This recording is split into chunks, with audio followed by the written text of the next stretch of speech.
All right. Welcome everyone. It's September 25th. So this is our September one of our September calls. I'm Casey. And in this YCC call, we're going to talk about a couple of things. I'm glad you two are the first ones on because we're going to talk specifically about a couple of the things that you wrote in your check-in. Um, and I wanted to do a quick check-in to see like if you had gotten support on some of those things as well. And so the content for today is actually a little farther potentially than what you've studied. And it's going to support you. Like I'm going to connect all the dots. So we're going to talk about managing conversations, not people. And we're also going to talk about converting a complaint to a commitment. So those are from Lightyear's level two body of work. Nicole has integrated it into your course for YCC. And so just so you know the arc of that body of work. So the first level, level one, which is called personal legacy or vision and goals, is a lot of the content you all are doing right now. So that's the I am you are, that's the line of choice, that's the power of knowing what you want, you know, restoring yourself, insurance plan, vision and goals, legacy statement, right? That's level one. And the idea behind level one is it creates an arc for people to be able to see where they're blocked and then move past those blocks so they can write a vision and goals that's like bigger than what they would have written coming in.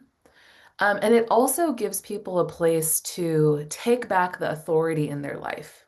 And when I talk about authority, I'm talking about like you being able to author your life, right? You being able to have the pen and say, this is so because I say it so, and I get to make it so, right? So it's a really powerful body of work. And that's the arc of that. And then Nicole brilliantly has layered in level two, which is all about the committed speaking of a leader. So level two, like some way people talk about it, it's kind of elevated project management. It's like how to get stuff done. Hi, Joy.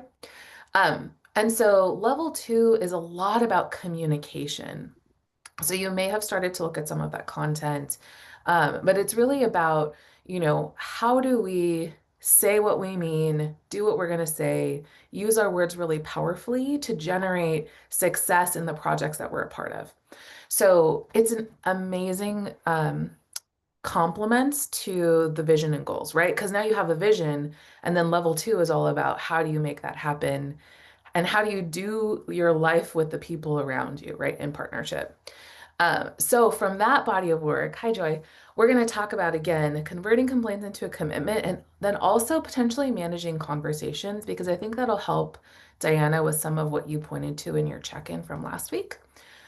So first, before we go there, I wanted to check in with you, Diana, to see if you got the support you needed for how to navigate interview responses, because I know Labrina's also in interviews, so this will be helpful for anybody who's in that phase. Um, so let me check in there and see like how you're feeling about that. Yeah, I feel like I did the interviews and then they've kind of been sitting in this Word document that I took notes in. I just listened to Bertha's call. I think there's a bit of a lag when they get uploaded, but it's been uploaded, so I listened to it.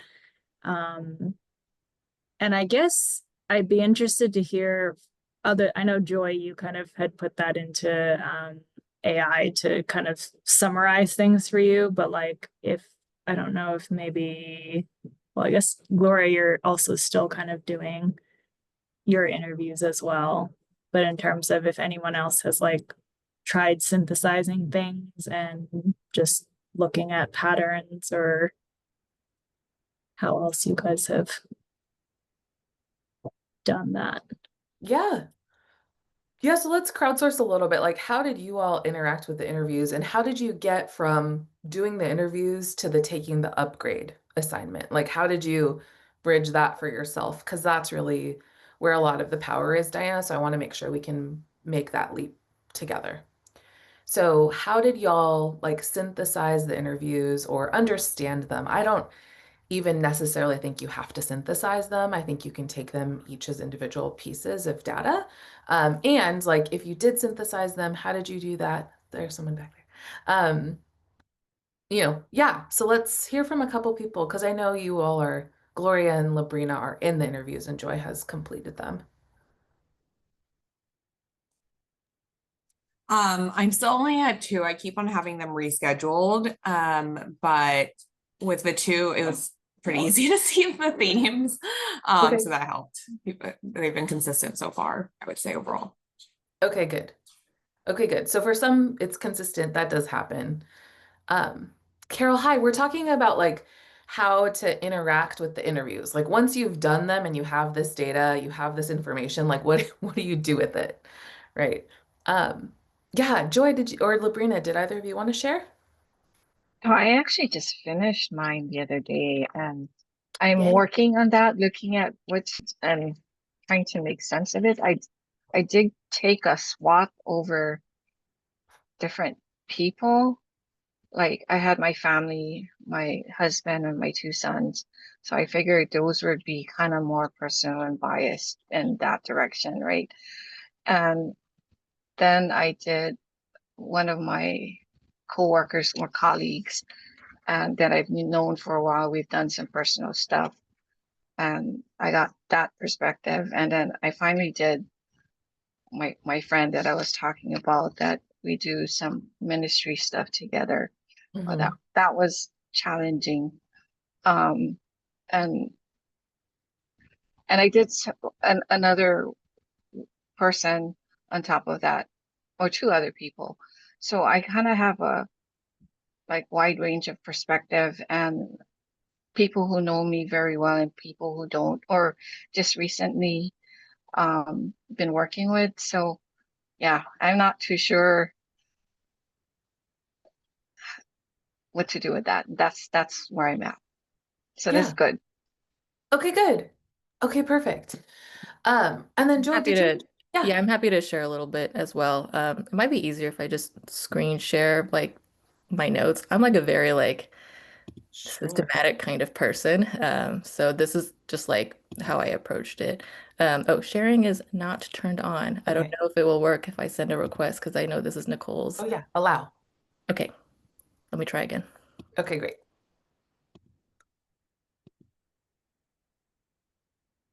Okay, so I use Notion for my note taking, but regardless, so like these were my interviews. Like one was I had two coworkers, a friend, my husband, and my brother. So I recorded all of mine because they were on Zoom, and so I would just ask my friend like, "Hey, do you mind if I record this?" So I just, can reference it later, so that way I'm not distracted taking notes. Like while on the call, I want to be present. So I have the transcript and I like had a summary, like an AI generated summary based on the transcript for every single one. And then Mhm. after I did all of my interviews, I like fed all of them again through AI just to look at overall trends with like my own notes that I would kind of put in. And then it kind of like gave me a little like chart at the end as to like common like themes that it would call out.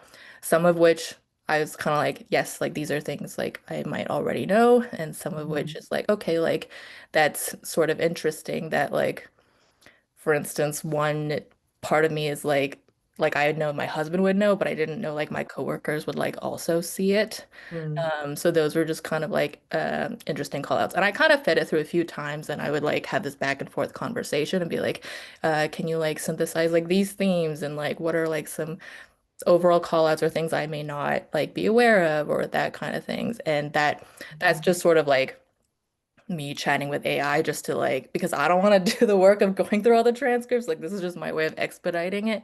And then like just kind of like taking this information and seeing like what did I resonate with? What did I not resonate with? What were things that I guess stood out to me more than others? Like things like humor and self-awareness and managing stress. Sure, like I kind of know that one, but other things as far as like how I show up like in my authentic way, was interesting to hear like different perspectives. Mm. So cool. This is amazing. Like, this is a really savvy way to do interviews.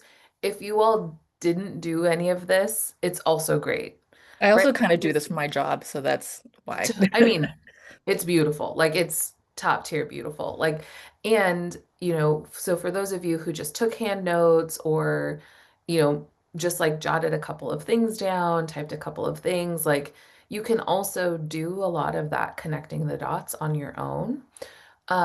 And I love the leverage, Joy. Like it's so cool. Um, so what Joy did in looking for themes is like potentially a goal for you all. I would offer that there's a couple of things we want to you we there's a couple of goals for I mean, there's so many goals for the interview. So I'm going to review some of them. So as you're going through the responses, you can start to look for like, okay, what am I really looking for? Like, why did I do this? Why did I do this assignment?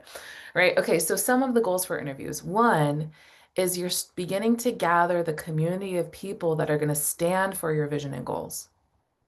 Right? Like that's one of the reasons why we have you talk to people who would be in your corner. Because we want you to start to see like, oh, there's people in my life that really can see possibility for me, that I would be ready to share my vision and goals with when they're done. Like, so one of the things is you're beginning to build your community. You start that with um, insurance plan, right? And then you're expanding it with interviews because it's a more vulnerable ask, right? To ask these questions of people. So that's the first goal. The second goal is we want you to be able to see your gifts in a new way. So, like Joy was saying, we talk about it like, when you're in a room, you're designed to bring something to that space, right? Like when you're, in your family system, in your friend group, at work, like you have a gift to bring to that space. And oftentimes we don't know we bring that gift there because it's with us all the time. It's just like who we are, how we were built. So when we're not in that space, other people can feel our absence, like they feel the absence of our gift. So the people around us will be more likely to see our gifts than we are of ourselves. Right? So like I'm trying to think like so my husband is one of the most consistent people I have ever met in my life. Like I mean, consistent. Like he's incredibly consistent. And he didn't really see that as a gift of his because like his family system was very consistent. Lots of people around him, excuse me, were very consistent. And so it wasn't until like he started to interact with my family that I think he started to see like, oh, this is actually a gift I have because not everybody has the dedication to follow through. Um, you know, with things. So anyways, we've got kind of like my big fat Greek wedding family setup where like one side is very this way, one side's very that way. But anyway, so that's like an example, right? Like people around you will likely be able to tell you what your gifts are more than you would be able to tell yourself. So that's the second goal. The third goal is the entire, and we talked about this a few sessions ago, like the entire interview practice is the work, right? Like being able to be in a conversation and openly ask questions and feel those body sensations, right? Like, so I think I shared this with you all, but like one of the things that I found that I thought was kind of funny was when I was doing the interviews, when we got to the question where it was like, what do you find challenging about me? I desperately wanted to answer that question for other people. I just wanted to tell them, here's all the things that annoy you about me because I didn't want to hear it. Like I just wanted to tell them first. And so I could feel my body just like wanting to say all of those things. And so that's also part of the interview, right? It's like, where do we have these patterns where we're not fully listening, where we're not able to receive a compliment? Right? Where we're not able to be in a conversation about challenging things, right? Like, so all of those questions, all of the body sensations you experience in the interview, in reading the answers, like all of it is part of this work of understanding, like, what are the patterns, below the line patterns, the below the surface patterns that could be blocking us from this bigger vision. Okay. And then the last goal I'll talk about is the bridge. So it's taking the upgrade, right? So it's taking the information from the interviews and expanding it so that it connects to your vision and goals. So, like, you know, one of the questions is, what do you believe I could master in my lifetime? So if somebody said, like, you can master being a super present mom, then you would take that into your vision and say, okay, great. Like, when I've mastered that in 10 years, what could my life look like? Right? That's what's called taking the upgrade.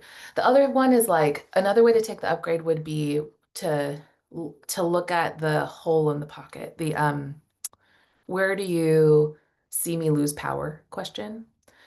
So the question you could ask yourself is, let's go for real. Does somebody have an answer for where do I lose power? Like where did people say you lose power? Mine was a lot of people said with my parents. Yeah. And did they give you context specifically, or do you want to share that? Um, I think a lot of the times it feels like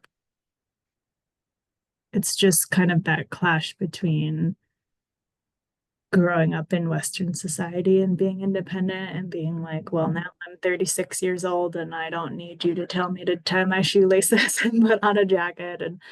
Um, and so I feel a little bit, I think they probably see that I feel powerless because I can't really change that style of interaction they have with me. And then that's Hmm. what gets the line a lot. Not Good. those little things. I mean, the little things are little paper cuts that add up, but yeah. Yeah. Okay, good. So here's an example, Joy, and we could get deeper, but I just want to, I'm pardon, Diana, I was looking at Joy. I just want to give it an example so people can see what it would look like to take the upgrade, and then we could really coach. But like, let me just kind of make a jump. So, Diana, for you, an upgrade could be like when you no longer lose power. Actually, no, we're just gonna, if you're willing, if you're able, we can just coach it. Like when you're no longer losing power around your parents, like what's possible for you 10 years from now? Like when you've mastered being able to be yourself, love your parents for who they are, forgive them, not try to change them, and just like be okay with being you in that way where you don't have to lose power to fight that thing. Like what could be possible 10 years from now? I think when Bertha did our goals thing, like back in mid-August, we were supposed to write down like close your eyes and like envision Hmm. what who's around you, where you're at, what you're wearing, what you're feeling. Like Hmm. I think one of those she mentioned like what is your relationship with your family, even if it's like completely far-fetched or you don't think it's possible. And I think Yeah. like when I closed my eyes, I was like, man, it would be nice if I had a good enough relationship with my mom that like she could be like teaching me how to make some of the food that she used to make, or she could be like teaching my kids how to speak Chinese and not micromanaging parenting, which I kind of imagine she would do. But yeah, just like having them be a part of this life that I'm like starting to build that like I guess the kind of I am you are. Hmm. I think when I think that I am okay with how they are, but actually I'm not because I'm annoyed about it. You know Right. what I mean? Like I when I actually think about it, like it's not just their problem with like how I am. It's like I'm not being accepting of how they are because Mhm. that's they nag and waterproof and cut fruits and they have like their own way of saying like, well, this is what I'm supposed to do as your parent Mhm. is these things that you don't want me to be doing, but this is my job. So Yeah. Okay, good. So I love that you were able to like correct a little bit because at the beginning you talk about like what's possible for you is, having this new relationship with your mom where she can be a part of your life in a specific way, right? Teaching Chinese, not micromanaging, like teaching, cooking food with you all, like these cultural foods. And what you caught, Diana, was like you can't set goals for your mom, right? Like you could of course make that request and have that vision, but like and the just like you said, like asking, like it doesn't work if you need to set a goal for her to be different, right? The way that we change the relationships, y'all, like all the people in the room, is we become different and then they become different if they choose, right? One of the quotes from one of Nicole's teachers, my teacher, is people don't change, they make new choices, right? So, like when I'm more in choice, my husband can be more in choice and our relationship can be different because he's, but he has to choose to be in choice in order for all of that to happen. And the only person that I have say over is me. Like that's that I am you are, right? Like I can't change another person. They have free will. So I love that you shifted yourself a bit.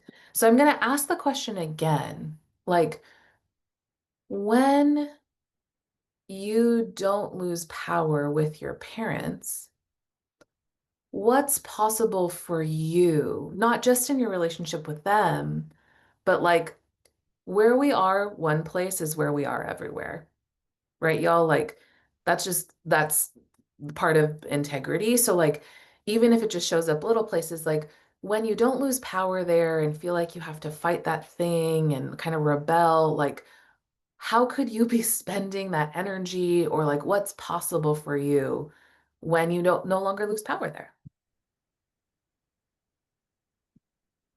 I think it would be nice to just be able to truly be okay being myself, because there's like Yeah. certain things about my life that my parents don't like, that I feel like I'm in conflict with them purely because of like either a certain way that I'm living my life, or yeah, we don't have to get into specifics, but um yeah, I think I would just be more comfortable with like the choices that I make, Yeah. because there's like some voice in the back of my head that's like, well, they don't think this is a good idea. So is this an okay idea? Like they're kind of, when you're a Yeah. kid, you like go to your parents to like make sure everything's okay. And Yeah. um, I think like at a certain point, I don't know if they've never really taken the training wheels off. And so at some point I just decided like, I'm just going to make my own decisions. But yeah, I think Yeah. that's could be different. Yeah, absolutely. Like, can you all see that connection? Right? Like when Diana, when you're not kind of rebelling in this place with like needing to assert your independence or needing, to get the approval here, you can have that internal approval and then go do the things that you're here to do because you can self-validate in a new way. Right. And what one of the fabulous things about doing this work in community, Diana, is like because I'm for you, I can hold the picture, probably even maybe more strongly than you, of the relationship with your mom healing, right? Because like I don't have all the baggage of all the things that have happened. So I get to be here and be like, okay, awesome. Like Diana's working on herself. She's going to self-validate, like, and her mom is going to see something different. And it's going to give her mom a way to be a different type of parent because she's going to feel like Diana is okay, right? Like if you're constantly being like, am I okay? She's going to be like, you're not okay, right? So when you can be like, look, I'm okay, and like not judge her for how she's being, she could have a different picture for you, right? And she would have to choose that. But like me, as somebody who's for you, I get to hold that picture for you.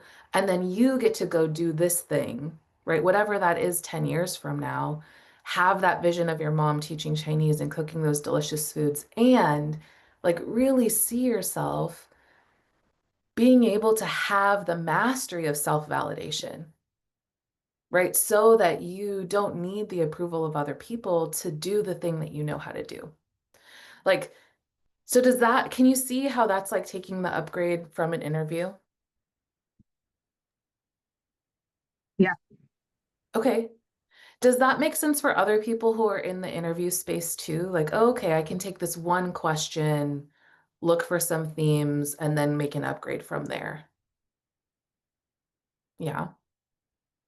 Okay. Okay, good. Yeah, and you could do that for any of the questions. It could be like, what could you master in your lifetime? So, can someone share one of those too? Like, it doesn't have to be a theme. It could just be like one person said this one thing. So I'll answer that. So Okay. one of the ladies um or said that I guess I was just mentioning to her some of the reasons, or one of the reasons why I'm doing this coaching was so that I'd be able to um confidently sit in front of the admiral and speak to him.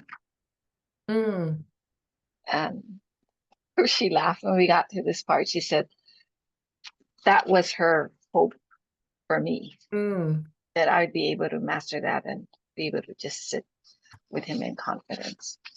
mm. Okay, good. And so, Labrina, can you see like when you master that in 10 years, it opens up a new possibility for you? Like what would be different for you when that's true? I think it's more how I hold myself, Mm-hmm. right? Kind of like my posture. I and I think it's probably for most, not really most people, but well, some of the people. We're sitting in front of somebody at that higher up. It's very nerve-wracking. Mm-hmm. And if I can get to that point, then I feel like I've accomplished something, or Yeah. even getting close to it.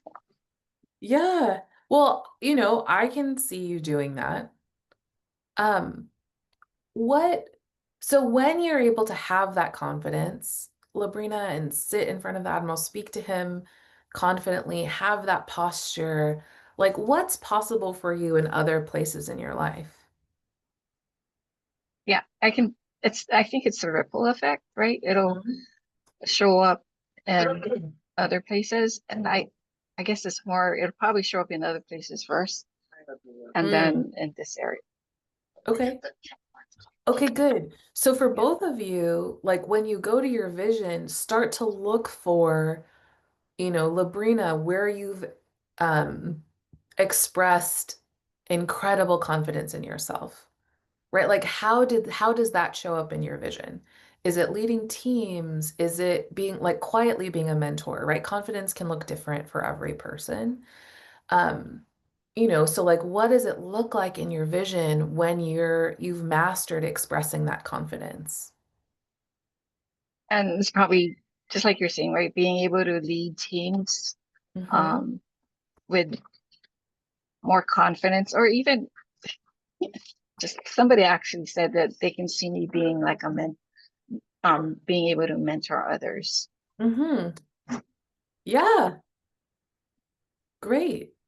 So like those are things that you might not have accessed had this person not shared this thing with you. Right? Like I know you said that you talked to her about that being your intention, and then she gets to reflect back to you. I see you being able to master that, and now you have a new picture of being able to do something different. So like that's how to connect the dots with the interviews. Um, Good. Any, Diana, does that help? I know that was specifically your question, and then also everyone on the line who's like in that space, does that help kind of connect the dots? Yeah, I think so. It was also helpful because it was the what do you find most challenging about me question. It was like there was a specific thing that my partner brought up that I know my mom would probably have said the same thing if I had interviewed her, and like nobody else had that thing. And I know that like growing up, my mom, it was like that I lose my patience really quickly. Mm, Um, and I wonder if that's just kind of that was an interesting pattern where I was like, I feel like that's something that my partner and I sometimes fight about, and my mom and I definitely fought about a lot, but it mm. doesn't like with my other friends or coworkers or even people I've known since I was like 8. Yeah. uh, but yeah. Yeah. So like in those other relationships, Diana, do you have the sense that, you lose patience with yourself quickly? Like you start to judge yourself harshly, you shut down, like, you know, because what I'm looking for is like connecting the dots through for what your partner shared to the other relationships in your life. Like, Yeah, I guess a lot of people did say something to the effect of, I wish you wouldn't be so hard on yourself, or like, you're doing fine and stop like trying to like make everything perfect, or like dismiss things that are less than. Mm. Um, mostly like for myself, I think. So I Yeah. guess something along the lines of like losing patience with myself, or like getting frustrated that things are not Yeah. Yeah. So exactly for the many way. people that, are really hard on themselves, like they are hard on other people. It just like will show up in maybe just specific relationships, like you're talking about, Diana. So like just wanting to validate and connect all those dots all the way through, like it's probably a similar pattern, but it's really starts with you, being kind of harsh with yourself, losing patience with yourself, needing perfection, and then that could start to translate other places. And it may have started there and gone that way. Like I don't know which way the river's flowing, but it flows both ways. Um, so yeah. Okay. And that does happen. People see different facets of us, and what I'll offer is like there's usually a connection somewhere where you can see a pattern pull all the way through once you start to really look under the rocks. Good. And Gloria, Labrina, Carol, that feel like it helped with interviews too. Like what you're looking for, what you'll be interpreting. Okay. Yeah, I don't have a lot of common themes yet in my interviews, but I also only did 3. So Okay. yeah. And are they people that are like from different parts of your life? Um, Not really. I mean, it was my husband, my daughter, and my sister, but the one with my sister was very interesting because I'm not very close with her. So Mm, I cleared like a timeline in it through by accident, just from asking her, like you, I was bracing myself to hear what she would tell me is challenging about me. I thought she was gonna say that I'm really uptight, um, and rigid. And she didn't. I did mention that because like you, I said, oh, you're probably gonna say, and she's like, oh, I don't think that at all. I think you're very like relaxed and chill. And I was like, oh. So then that timeline cleared itself. But yeah, I mean, for her, she said she thinks I could master retiring early, which I was like, yeah, that's what I want to do. But the fact that she said it made it more real. And then Mm, yeah, I'm gonna do that. I'm gonna stop working when I'm 55. yeah. We'll see. Well, write it, see it, like really see it, right? Rather than like, oh, we'll see. Like you could be like, yeah, I'll Yeah. see it. I mean, like I need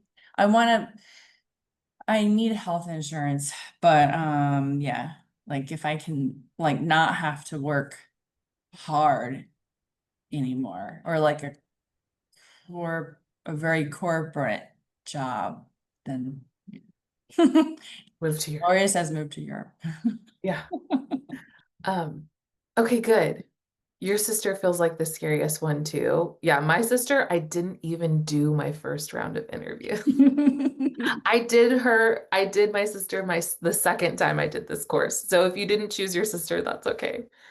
Um, okay, good. I'm just kind of looking at these comments too, and I can put some of them in the recording. Um, okay, good.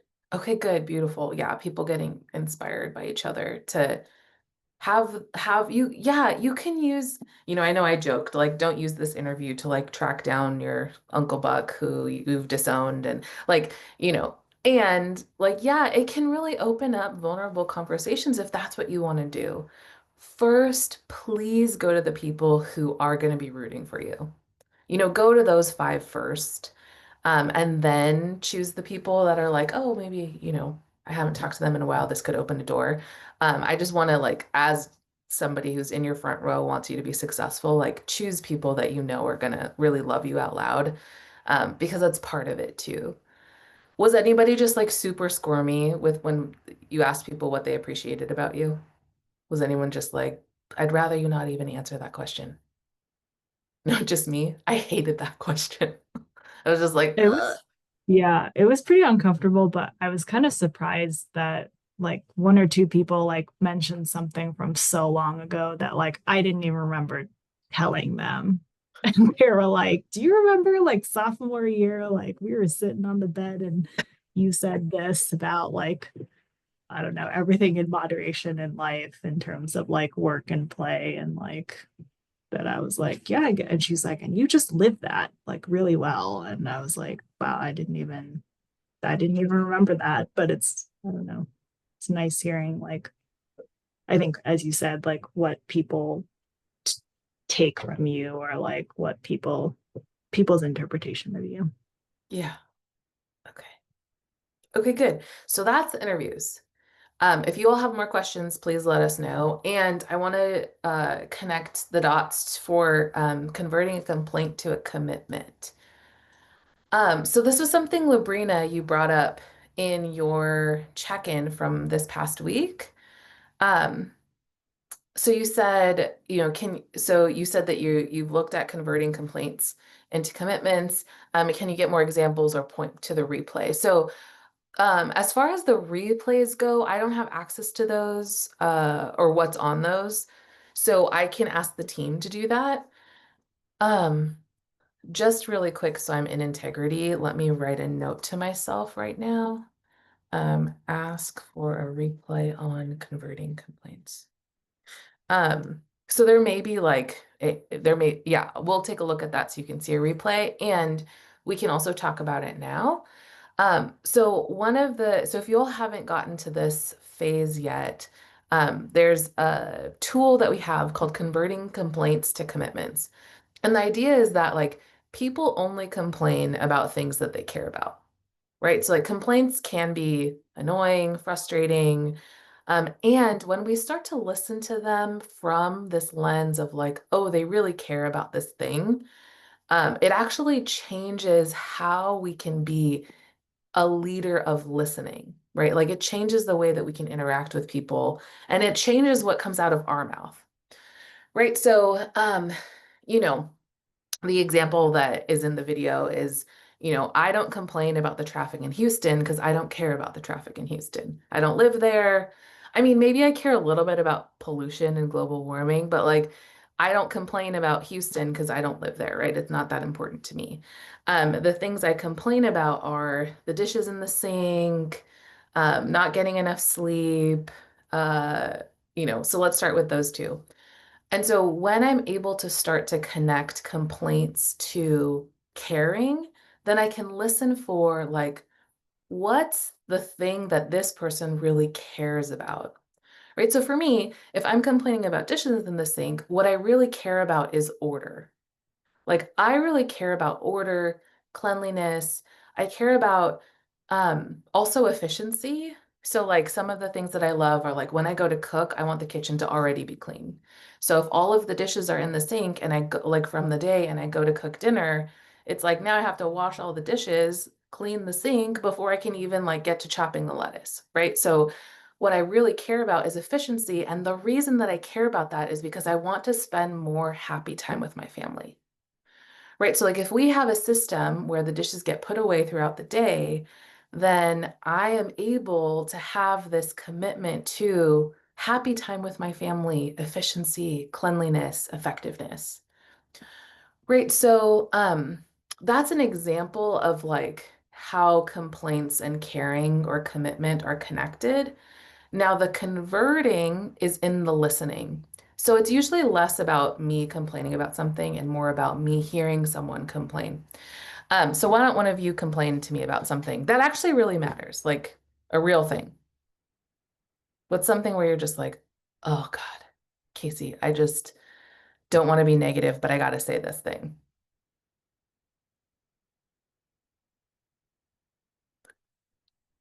I know we're all taught not to complain, just keep your mouth shut, get good grades. But like there's an internal complaint. One, Okay, good. Give it to I, me, Carol. yep, I don't like how the school always calls me when one of my kids is sick because I'm the one who goes into the office and my husband is the one who's at home and is a lot more flexible and has less work to do. Mm-hmm. Good. Okay. Perfect. Very essential complaint. I like that. Now, can you all hear what Carol's committed to? Like really listen. Like what is Carol committed to? And we can make some guesses. Yeah. I'm guessing that she wants there to be equity in like men and women taking care of their children and not just assuming that she is a housewife staying at home who has more time to deal with it. Okay, good. That's excellent. Yeah, so caring about equity um of home labor, right? Okay, good. What else? That maybe her partner is also involved and has awareness of what's going on at school. Mm-hmm. Good. I think it's maybe her time, Mm-hmm.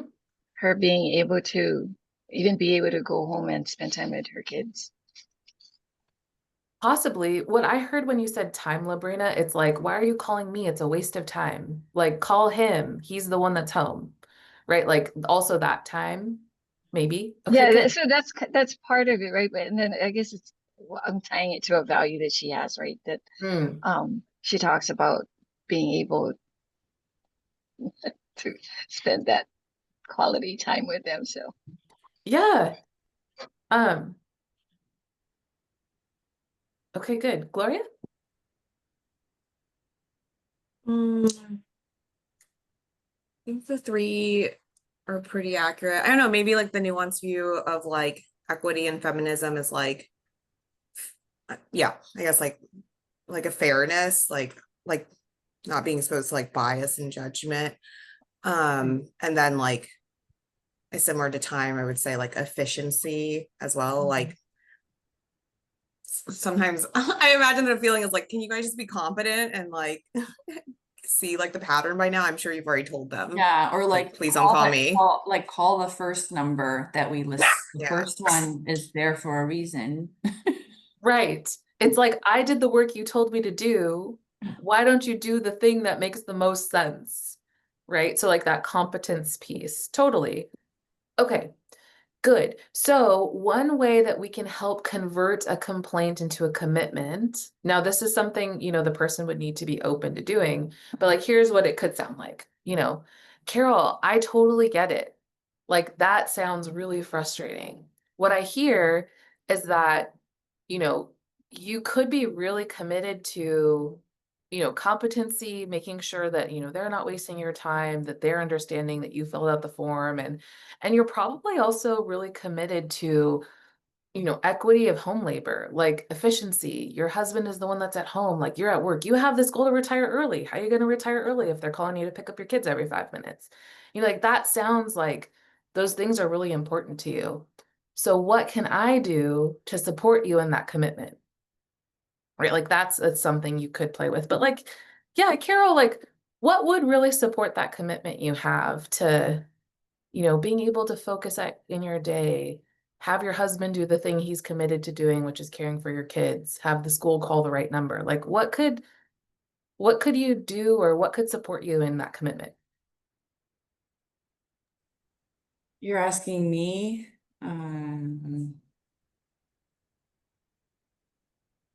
no.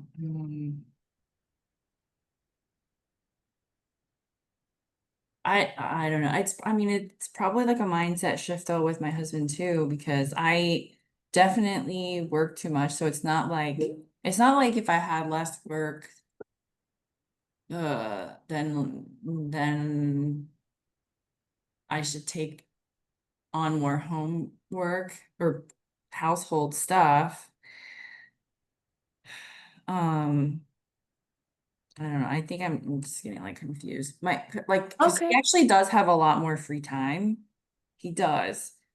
But he's like, on principle, just because you have more doesn't mean, and I have a lot more free time, doesn't mean I should give up my free time. He's like, if they're calling me, but I'm taking a nap, I'm sleeping, I'm taking a nap. Okay. I'm thinking like, but they keep calling me and you're not picking up. That's why they're calling me. And he's like, but I'm sleeping. That's my boundary. I'm taking a nap. Okay. Okay, good. So what I hear you say is there's an alignment conversation to have with your husband. about Yeah, I mean, also it's all the your boundaries. time. It's all the time though. Like when you what you talked about with the dishes is the exact same thing I deal with, which is I'm cooking and then I'm washing the dishes. And then the next day I need to use the same sink and sorry, I need to use the same stovetop, but it still has the drying pots from the night before. And the dishwasher is still full with the clean dishes from the day before. I can't even put the next night's dishes and whatever, like in there because they're all full with the clean stuff from the day before. I'm wasting a lot of time. Okay. The only thing I've been doing to solve this is saying it over and over, but now I'm just saying it every day, which is like, sometimes I don't want to talk about it anymore and I just start doing it. Right. Sorry, I know you can like really feel me venting, but it's because it's been like years of this, so. Yeah. Yeah, and this is perfect. Like this is exactly what this principle's for, and also this time, right, Carol? Like I want you to really get something. I don't want it to just be an example. So, like, okay, so now everyone on the line and on the recording, can you hear more clearly Carol's complaint and her commitment? Right? Like at first it was like maybe about efficiency, competency with the school, and really the complaint, the commitment is what? Like, start to you heard it. Me? No. Oh. You know what it is. Probably more ownership from your husband on these type of things that aren't like, yours or his sole responsibility, but like a family responsibility, whether that's the dishes or the kids. Just, I'm hearing that you want more ownership from him to do those things on his own, independently, without you necessarily reminding him. Yeah, I heard that too. Does that resonate, Carol? It does. It does. It's just that when I've brought it up sometimes as like something from the feminist bent or equity bent, he's like, no, it's not about gender. It's about the fact that I don't want to have to do a lot of that work. It's not because I'm a man, it's because I don't want to do it. Yeah. Okay, good. Okay, good. So, the important, like, we can't change your husband. Like, you can't either, but like, we especially can't, right? So, what we can do is work with what you have, like, what you have agency over. And I can stand for your commitment to, like, here's a couple things I hear you're committed to. Like, you're committed to, I hear you're committed to a happy marriage. Like, I hear that this is something that's really been grating on your marriage, um, degrading it, maybe even. Like, it's something that's really been a challenge. So, I really hear you're committed to a happy marriage, even if some of that possibility has been sucked out of the room. Right? Like I hear also you're committed to, like, that to me is the deeper commitment.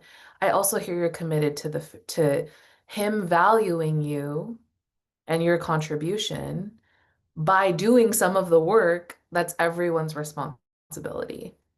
Right? Like I hear that commitment as well. Um, I hear the commitment to like more ease and peace in your home. Like that's one of the reasons why you just do it because you're tired of talking about it. Like you want that peace and ease. And so you feel like stuffing it because he's not listening, whatever he's doing, he has those patterns, is going to provide that. And what it's doing is likely building up some kind of resentment. Right. So like I hear those commitments as well. So so now here's the coaching question. Like, what can I do, Carol? Because I've heard you've done a lot. Like, what can I do to support you in the commitment to a happy marriage, um, ease and peace in your home, and you really feeling valued by your partner through his contribution to the work?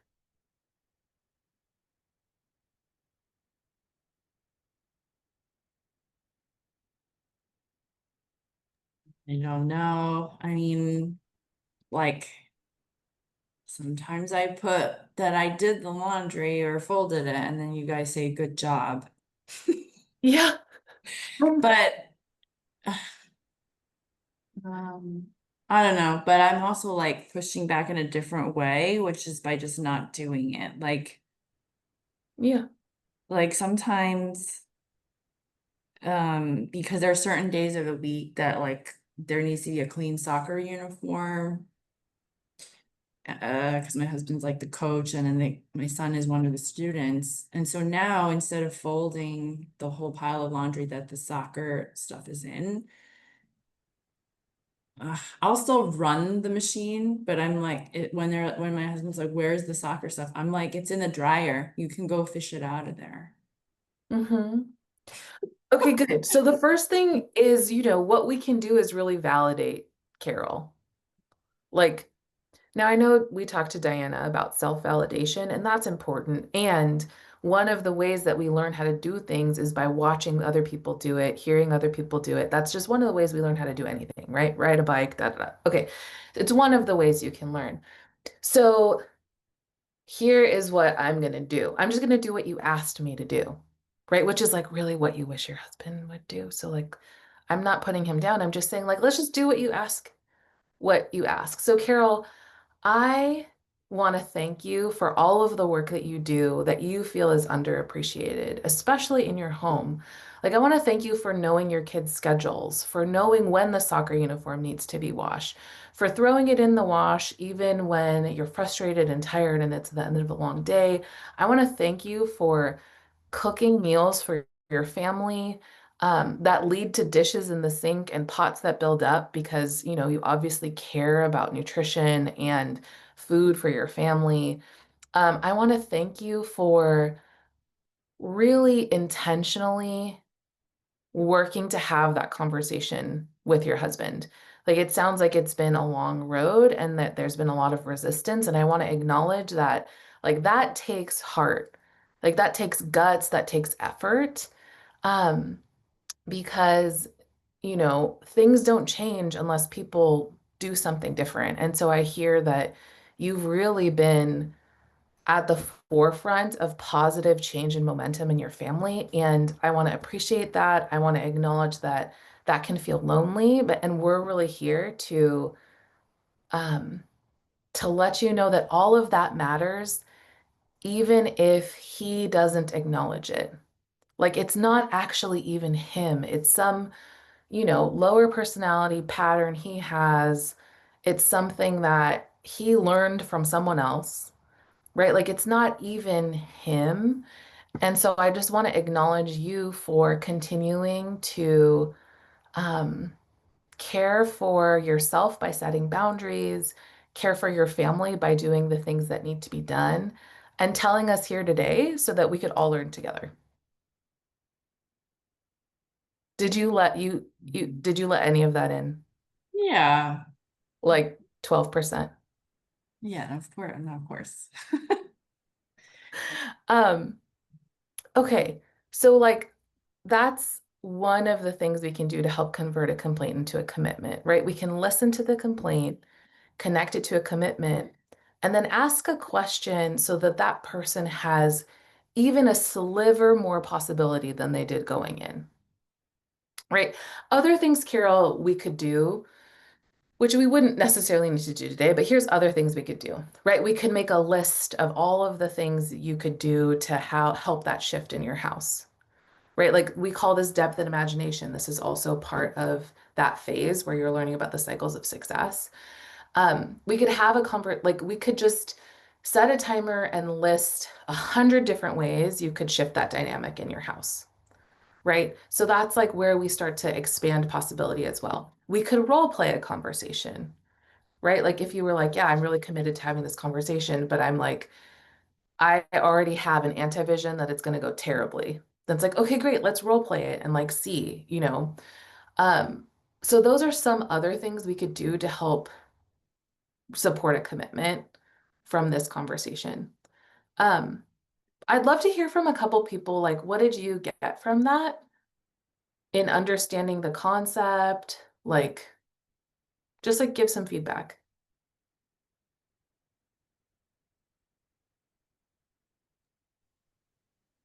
I think that was really interesting because we all kind of made an assumption that was sort of wrong, or like like not the actual root cause of the complaint. And I guess without having asked, or without having, I guess, oh, how did you phrase it again? It was like complaint into commitment, or without actually like asking how we could best support her. You didn't actually figure out like what she was committed to. Like I made an assumption that was wrong, or not entirely wrong, but like was kind of the wrong primary target of Yeah, whatever she was. it was kind of a twofer, right? So like there was a complaint about the school, and then there was a complaint about the school not calling the husband. So you're right, we didn't get to the root of the complaint until the second half of the complaint, right? So, I still think there's a commitment to this fairness, and there's a deeper why that we got to, like you said, Diana, when we started asking questions. Okay, good. I I I will say, like, I know I made it sound like he's horrible, but he's not. There's actually a lot of things that he does that I have no clue about because I just checked out of those things. Like, I don't plan any logistics for vacation. I don't pack the suitcases. I know nothing about it. I just show up. So and like he does like our taxes. Like I need to give him more credit. Like it's not like he doesn't do anything. I just think that Yeah, the day-to-day physically labor intensive stuff. I'm like, my God, I'm throwing the garbage out. I'm throwing the compost out. Like that's the that's stuff just driving me a little bit bonkers. But he's a good guy. okay.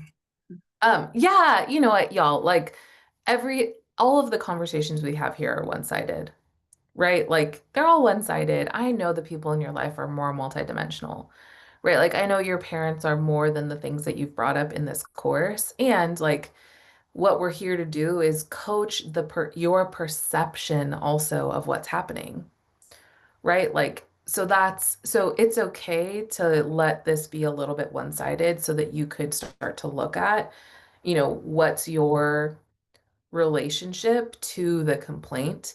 And yeah, I'm so glad he's doing all those things. And like, it would be good if you haven't to acknowledge those things too, right? Like, so one of the things, have you all heard of, this is side thing, but have you all heard of the book called Fair Play? It's about like equitable labor. So like one of the things in the home, one of the things they talk about is like listing everything that needs to happen in order for a home to function, and then assigning all of the tasks, right? And like looking and seeing, okay, does this feel equitable? Like based on someone's capacity, based on all kinds of other mental health, all kinds of things. Like, does it? So there's lots of tools you can work through to get to the logistics of the home. And what we do together is more about our relationship to how we look at things, see things, talk about things, listen to things. It's both, but like I wanted to point to that. Okay, good. Someone else would like to share? Yeah, Gloria. Oh, I have a question. What was the question you asked Carol to see the sliver of additional possibility? Did you ask one? Yeah, there's like variations of this question, but the question that I typically ask is something about like, what could we do to support your commitment? Right? Like I hear you're committed to this thing. Like, so it's validating the person. I hear you're committed to this thing. Like, what can we do to support the commitment? And they might not know right away, so you give them some suggestions, but it could be, what can you do to shift? What can I do to support you? Like what it does, y'all, is it typically changes the conversation to make more space for possibility. Because oftentimes complaints, you all know what happens when someone complains, right? Either the person that's listening goes, oh my God, he is terrible, right? Like that is awful. You are, getting slighted. How dare he? Like it's either that or they go, oh man, right? And then it's like, they don't want to, they're annoyed. They don't want to solve it. They don't really want to hear about it. And so it it dead ends both dead end the conversation because one is like no solution and the other one is like, I don't want to hear it. So when we're able to listen for the commitment and help somebody convert their complaint to a commitment, we give them space for a little bit more possibility. It seems like it pivots the conversation to more productive energy, problem solving versus understanding the root cause of the complaint. Yes, and like what it helps is like it might not always problem solve the logistics of the complaint, right? Like I didn't go in and have Carol make a list of all of the things she does and a list of all of the things he does, right? It's really about helping somebody shift their perspective and their speaking about something, right? So this is how leaders listen. They listen for that person. Like I'm listening for Carol's commitment. I'm listening for where she really wants something to be different so that she can be happier, right? I'm not listening about all of these things that she wishes were different or all the complaints about her husband. Does that make sense, Gloria and Diana?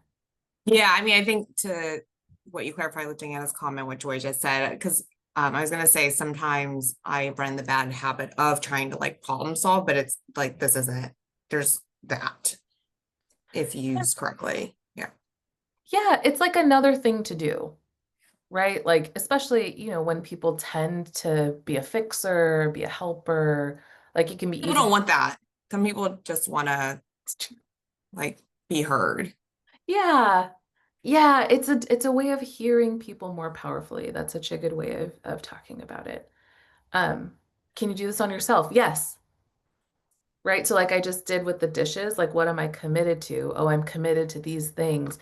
And then when I'm in my commitment, I can be above the line and I can make a clear request, right?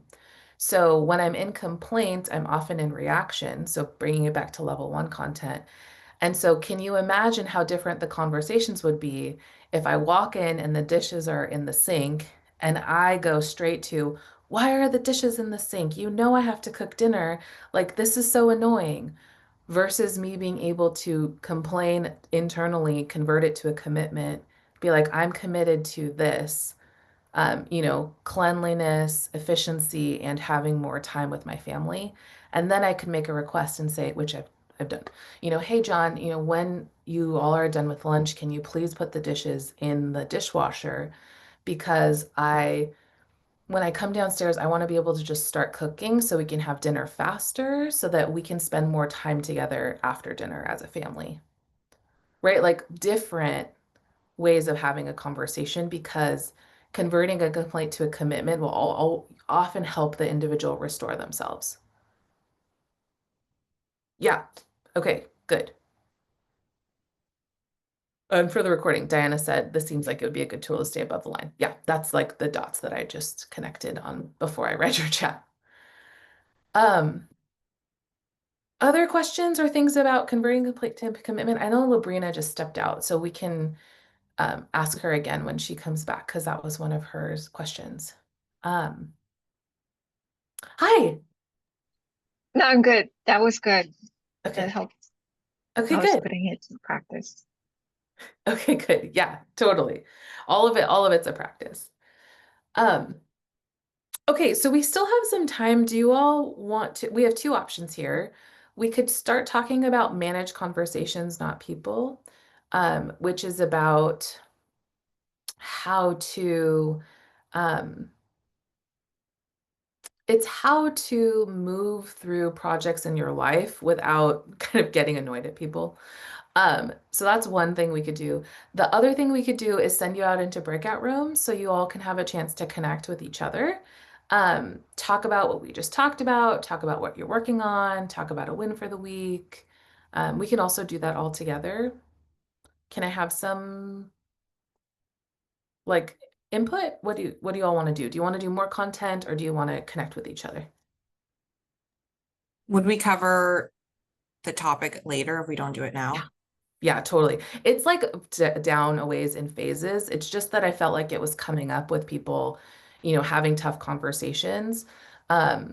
So what I can do is do like a mini version of it and then send you into breakout rooms to talk about it as an option so you can kind of know what I was alluding to. Does that feel like it would be Yeah, fun? that sounds fun. Okay, cool. So managing conversations, not people, is I like to think about it as like an additional layer of IMUR, or it's like how IMUR happens out in the world, right? So the idea is that we want to manage when we're in a project, right? So like put your personal legacy brain to the side for just a moment and imagine you're in a project at work, at home, you have a specific goal with a by when that you're trying to move forward with another person. Managing conversations helps us so that we can look at the results and not get annoyed with someone's personality, right? So um, let's look at examples.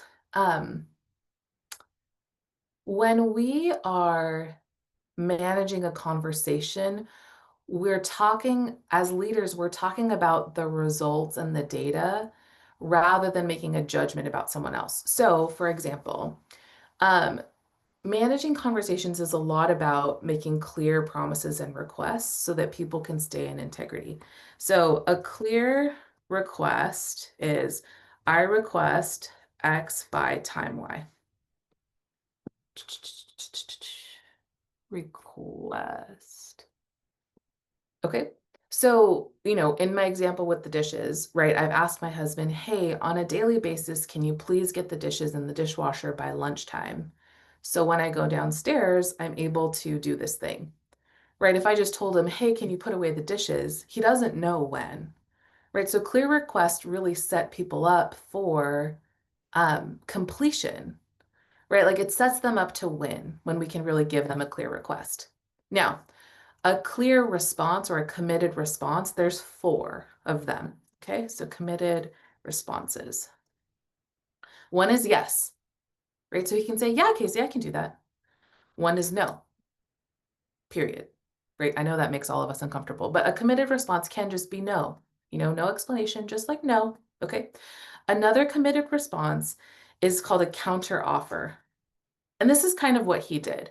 So he was like, Casey, the lunch is super crazy. Like lunch is really crazy. Like sometimes, one toddler has to go to the bathroom, the other child has to do this thing, da da da da. Like I'm all over the place. And sometimes it's not as simple as like putting the dish in the dishwasher versus putting it in the sink. Like sometimes I just like need to set it down because someone needs something from me. Right. And so um I'd like to commit to being able to put them away by 3 p.m. because we have an hour in our home from 2 to 3 that we call quiet time, and that's where the kids do their own activities and my husband like does what he wants to do. Sometimes he scrolls on his phone, sometimes he reads a book, sometimes he like listens to music, but he gets an hour every day where the kids do their own thing and he does his own thing. So he was like, I'll commit to doing it by the end of that hour because I know for sure they're not going to need anything from me. So like I'll take 5 minutes, put them away then, but I don't want to have it on my mind during lunchtime when there's a lot of other things going on. So that's a counter offer is I can do Z by time A, right? Like it's any type of, so they can change the activity or the uh, effort. I don't know. Like they can change that or they can change the time or both, right? And then the third committed response is a commit to commit. Okay. And this needs a by when to be committed. Okay. So for instance, I talked to my friend and she says, hey, like I'd love to see you for dinner this week. What day would be good for you? And then I say, I'll let you know. Right? Like not a committed response. Right. And that's super common. Right? Like, oh, we should do this. Yeah, that sounds like a great idea. Like, there's so many ways we can have uncommitted responses. And so a commit to commit is all like, I can't tell you now, I can tell you at this other time. Right? So in my example with the dishes, he might have said, like, hey, Casey, can I tell you tomorrow? Because I'd like to try it tomorrow and see how it goes. So I'd love to talk to you about this after dinner tomorrow. right? So like he's committing to commit. Okay.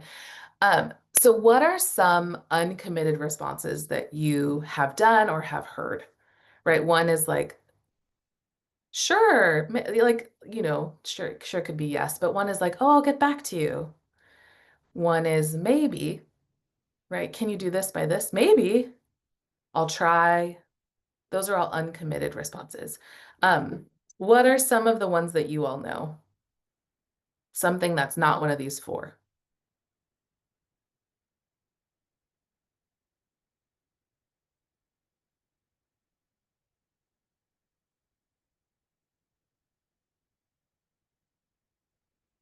Um, yeah, I'll try. Uh, somebody says like, hey, we should get together. And you're like, oh, that's a good idea. Like again, an uncommitted response. So any other ones? The typical Seattle one is, let's hang out. Yeah, let's That's hang it. out. You're like, okay, when, or just ghosting, right? So like you send something in Slack and they just don't respond. Like that happens, right? Emails get lost, they get buried, like, so those are all uncommitted responses. Um, so those are like, that's one of the ways that we manage the legit, a thumbs up. Thumbs up could be, it just depends. Like, does that mean yes? Right? Like, can you, if the request is clear, I would argue that a thumbs up is a committed response. Yeah, it depends. Yeah. Yeah. If the request is unclear, then, it's also an unclear response. I'll let you know. Yeah, I'll let you know. Totally. I'll let you know. Um, without a by when. Okay, good. So one of the things that can happen for people in projects is that they start to try to manage a personality rather than the result. Okay. So what could happen is, and this is how IMUR starts to come into play. So if I'm in a conversation with my husband about the dishes, and he starts to get reactivated, right? He starts to get stressed out. He starts to kind of blame me. He starts to blame the kids, whatever. It could be my tendency to change my request because he's stressed out, right? Like, so I start to manage to his personality. This can also happen in families, like when there's a family system and one person is a highly emotional, explosive person, people start to do things to appease that emotion, right? So like that's one of the distinctions that we talk about. So once leaders understand how to manage clear requests and clear promises, it gives them a tool to have more effective conversations in projects rather than manage to somebody's personality or to somebody's emotions, right? So like this is how people give really good feedback, right? It's like the ability to have the IMUR, have the important conversation, and not change because of someone else's reaction, right? This is how people set boundaries in their family, right? When there's somebody who's really explosive, we can not, like, we can have a boundary and know that, like, that is theirs and that's not mine to do. That oversized reaction is theirs. It's not mine to fix. And so I don't need to adjust the goal of this project because of that person's personality. So that's like a fast overview. Any questions? Can you give an example of how using these responses and requests enable you to not manage for personality or adapt to personality? Yeah, sure. So let's see. The easiest way for me to do this is more in work because there's just more projects typically in work than at home at my family's stage. So let's see. Uh, with the one of the projects I was doing, I was working with a company. We were creating materials for their leadership event, and they work only over Slack. Like they're in Australia. I get to meet them for like 1 hour out of my day. That's like a normal time. And so everything we do is over Slack, and they like refuse to use email. And so Um, I the rather than, you know, make them wrong for using a tool that's really difficult for project management, what I needed to do was like tighten up my requests and my promises so that I could be in integrity with them. So let's see. I'm listening for a specific example, like within that context. Um, so let me just kind of like scroll back to see where I might have been managing to a personality. Um,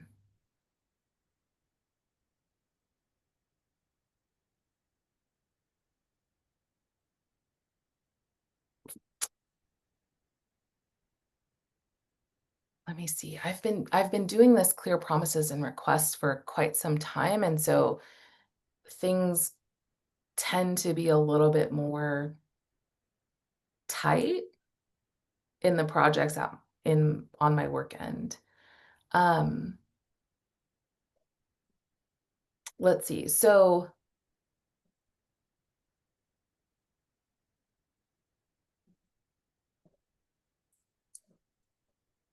sorry guys, let me just kind of listen here. So the question is like, how does having clear promises and requests help us from not managing to a personality, right?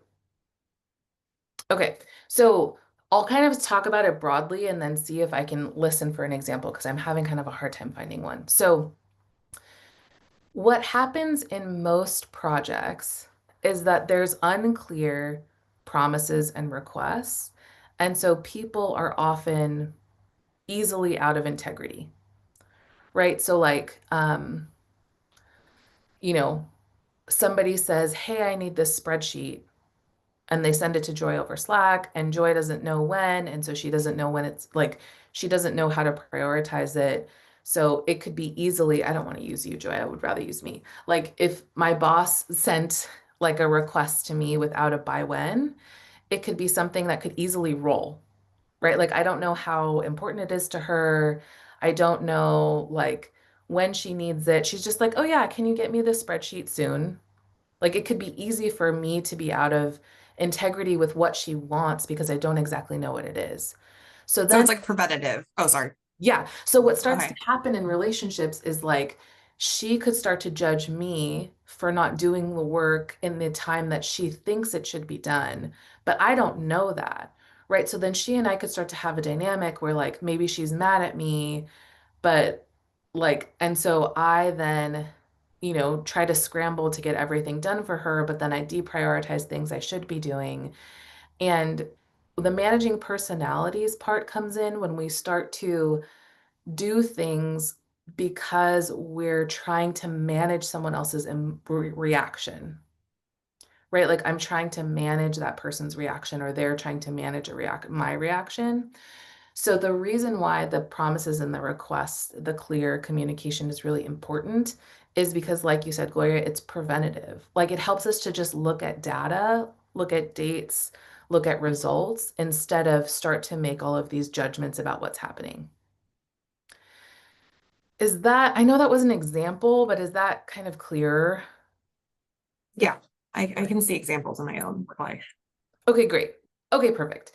Um, So I would love you all to have some time. I know we've got about 10 minutes left. I'd love to put you in breakout rooms for like 6 minutes, and then you all can do a check-in. Um, and when we come back, we'll have you do I learned, I experienced, and then what you're working on. Does that work okay? Okay, great. So I'm gonna pause the recording here. So learned or experienced and what you're working on.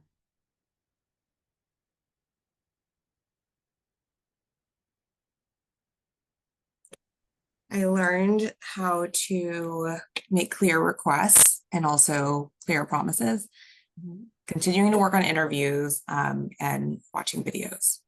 Okay, good. And Gloria, I know you said some of your interviews got rescheduled. Is there any support you need to have some, like, to have them complete? Like, do you need, like would accountability help? Like what's something? It's not that. I was just in California visiting my Okay. family and it was really busy with my sister. I wanted to do it in person, so we just didn't get to it. And then my old boss will be in New York. So, and she was like, oh, let's just do it in person, like things like that. Okay, cool. Okay, great. In Yeah. person is awesome. And yeah, so, but thank you. Okay, great. Good. I think the turning the complaint into a commitment was pretty eye-opening for me, just trying to like process why somebody or yourself is feeling a certain way, kind of spinning it away from the negative energy. And then I am going to synthesize, or I guess kind of summarize my interview responses, which I've had for like weeks now. And like every Friday I fill that thing out and I'm like, I need to do the interview synthesis. But talk to me next time about that because it needs to be done. Okay. Chat GPT. Just do it. Yeah. Yeah, totally. You know, body doubling is really popular right now. I don't know if you like want to get on a call with a buddy and just both of you do work. I do that with a buddy every Monday. I have a buddy that I get on a call with and I just like do work with them. We like do a quick check-in and then we're like on Zoom and both of us are working on our own things. That could be helpful if anybody is feeling that like drag of like, oh, I gotta get this done. This assignment's been kind of been on my back. Like sometimes a body double just like it's a thing that just like gets you to do the thing. Um, so that could be helpful. Good. Okay, I learned, and I'm going to take a look at more deeply converting complaint into commitments and focusing on what is it that they actually care about when they're complaining, or even my complaints, right? And asking those questions. And I'm working on reviewing my interviews and coming up with kind of like what Diane is doing, Okay, good. synthesizing. Okay. Okay, good. Maybe you all could body double. I mean, it's fun. I'm sure you all have done stuff like it's, you know, like study hall. Okay. Good. I learned to not change my request to account for someone else's reaction or emotion. Um, yeah, I feel like I just do that by default without even thinking about it. So the 4 committed responses for me, I think is very helpful just to like have on hand. Good. Yeah, that's so good. And you know, just to like soften it a bit, like I'm not asking you all to be militant. I want you to have the choice, right? To have, I know we're at time, so if anyone needs to pop off, like to have the choice to be able to stand firm in the request you have versus like constantly placating. So really good. And then what are you working on, Joy? I'm going through the cycles of success. Mhm. So I think I've chosen a project. I'm like still debating about it, but then yeah, I think I'm just gonna like, go through the cycles of success and kind of, um, I guess, yeah, just put pen to paper. Okay, good. Okay, good. Some of the recommendations for choosing a project, don't add something you wouldn't already do. Um, you know, just pick a goal, make it a project, you know, a goal you want to complete. Um, okay, good. That's all of us? That's all of us, right? Hold on, look at minutes. Yeah, oh yeah, because Carol popped off. Okay. Good work, everyone. Thank you so much for this call. It's recorded to the cloud, so Nicole's team will upload it when they're able. I have sent that request, Labrina, for how to know where the replays are for different topics. And you all know where to find us. Bertha's checking Facebook group for any questions that come up. And then just so you know, you all probably know, like we take notes that we review from each other. So that's how we're keeping ourselves consistent. Let us know if you have any questions. Thank you. Thank you so I much. appreciate what we Bye, went through today. everyone. Bye. Thank you.